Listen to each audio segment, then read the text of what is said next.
Transformers, more than meets the eye. Autobots wage their battle to destroy the evil forces of the Decepticons.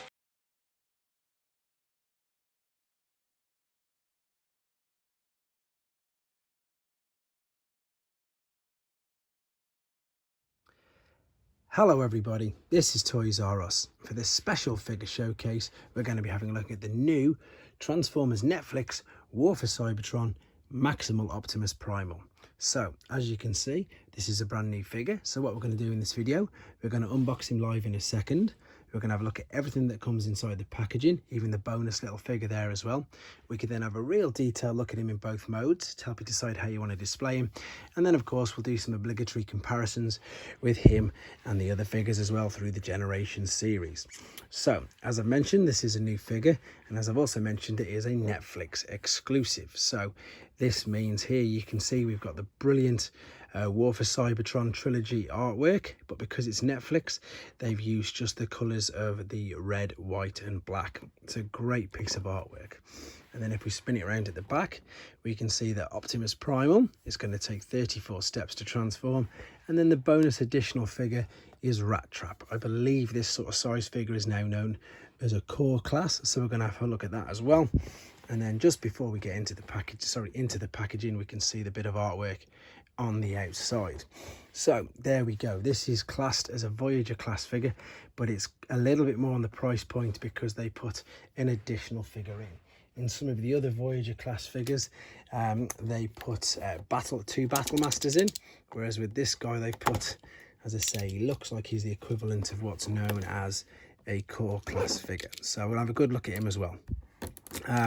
In all honesty, I'm looking forward to this because people who know my channel know that to be honest, I haven't really got any Beast Wars stuff at all. The only Beast Wars stuff that I've got is ones that I've picked up down the Generations line, like the Thrilling 30s or the Botcom things, which you're about to see when we do some comparisons. So here he is out of the packaging. We're just going to leave that there for a second. We've got the instructions, dual instructions obviously for both. Yep, one on each side. And then if we have a look here, there's nothing else with it. There's no display stands like there was with the earlier Netflix stuff. You used to get some Teletron one pieces, and unlike the other Kingdom things, there's nothing hidden behind there. So what I'm going to do right now then, I'm going to quickly take them out of there and I'll come straight back to you. Okay then, so there they are. I've taken them out of the packaging, and let's have a look at Maximal Optimus Primal first. And these actually look like, I suppose, as the finished transformation process should look like. So with some of the figures, once you take them out of the packaging, you've got to do a little bit of transformation just to, just to correct it. But with these, it looks pretty much like all the pictures. Again, my experience of these figures, and being really honest, isn't the greatest, but articulation wise, we've got the shoulder that spins all the way around.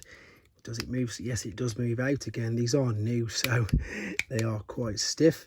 We have, yes, we've got a waist tilt, we've got a hip swivel. These all look like ball and socket joints, you can see through there. Knees go all the way back. In fact, they hyperextend. That's probably due to the transformation process. There's ankle tilts, there's balls inside this. There really is a huge amount of articulation in this. The fingers even open and close, not individually, in their group of 4. But you can see this is a really detailed figure, and let's be honest, if it's going to be taking 34 steps to transform him, it's going to be nice and intricate, isn't it? We're going to have a quick look at Rattrap as well then, and he looks exactly the same. You can see the ball and socket joints inside the elbow or bicep there, same as on the shoulders. There's no waist tilt, but there is the same with the hips and the knees.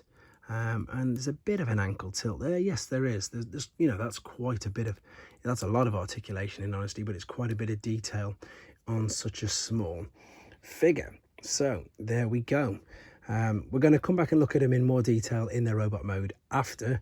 I'm just very quickly now going to transform them into their alternate modes. Now, apologies, I do this off camera. A couple of reasons. 1, not to spoil it for yourself. 2, to keep the length of the video down. And again, 3, in all honesty, as you've just seen, these are brand new, have just come out of the package, and it might take me a long time. So I'm going to come back with you now with them in their alternate mode. Okay, then we're back, and I've transformed them into their alternate modes, which is of course their animal modes. And I've got to confess, they are quite tricky. They are quite intricate, as I thought they'd be.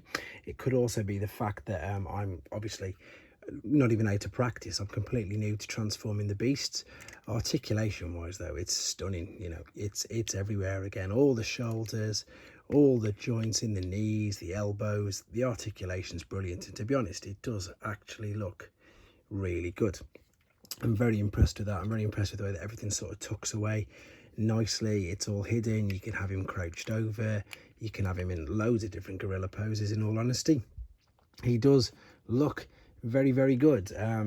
His transformation process was slightly easier than rattraps. Rattraps I did find very fiddly, and in fact I pulled the legs off a couple of times. But you know, I mean, again, look at that for an alternate mode. It's brilliant. It's really, really good. Details fantastic. Even though it is such a small figure, you can still move around the legs.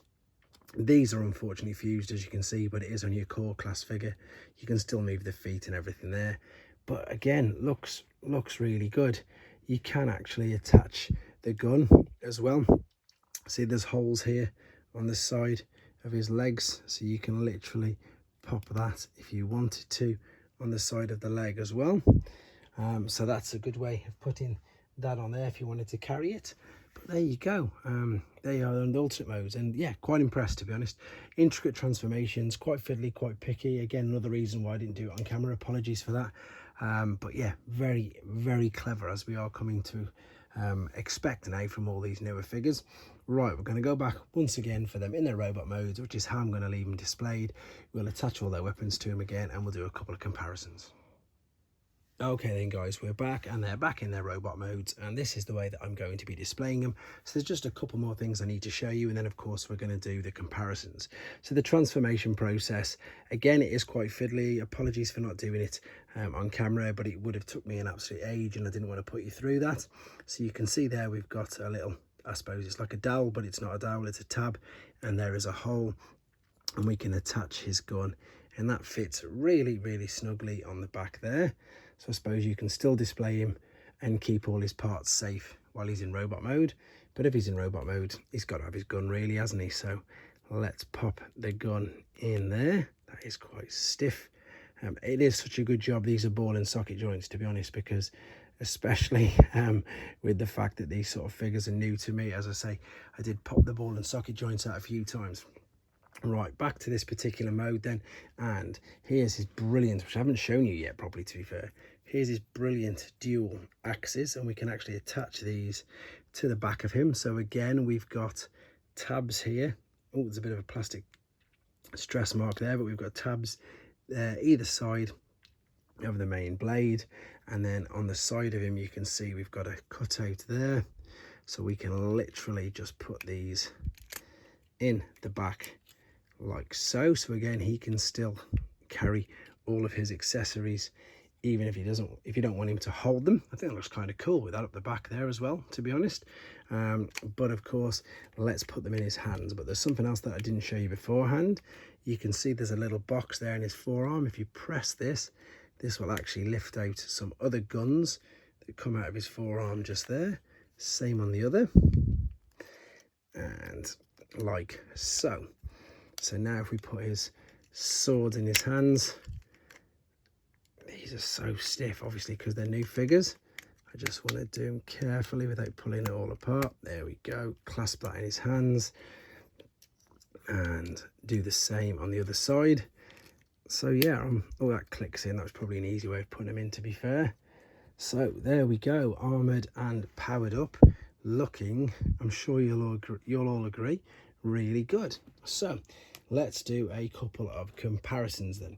And again, I haven't got all of the big, well, I haven't got any Beast Wars figures apart from the special limited edition ones, and this one you're going to see now. So that was, of course, the 2014 deluxe rattrap. In fact, let's move Maximal out of the way for now. There is the 2014 Thrilling 30 rattrap, and considering this is the deluxe figure as well, the articulation wise is pretty much exactly the same, to be honest. it's obviously a much bigger figure, so you can't judge it exactly. And then all we've got here is just a redeco of it, and this is a maximal rat pack. I hope I got that right. No, pack rat, maximal pack rat, and that was from BotCon, which again is just a redeco of them. So that's the only ones that I've got of them particular figures. And then with regards to maximal prime, the only one I've got is Ape Link, and this is another BotCon figure. And there we go. And oh, he's got his giant surfboard in his arm there, and he was just a redeco of the Beast Wars Megatron's metal version of Optimus Primal, transforming into a robotic gorilla. And he's a much better updated version of this guy as well, to be honest. This guy's got a load of huge accessories, but I suppose they're both cool in their own way. I'm really impressed with these. I'm impressed with all of the Netflix figures, to be honest. And to be fair, not just the Netflix figures, obviously the Kingdom versions of like Cyclonus, etc., they just really started to knock the ball out of the park with these figures. So if you can find them, because I know they're quite sought after still, Smith's toy shops, you can order them online, and hopefully find them in store as well. If you're in the UK, I know that they're in various different places in America. They're popping up everywhere, but I hope you enjoyed looking at them. I hope it helped you with your decision as to whether you wanted to get one or not. Keep your ideas and suggestions coming forward, and of course, guys, please take care. Thanks for watching. Like and comment, and don't forget to subscribe.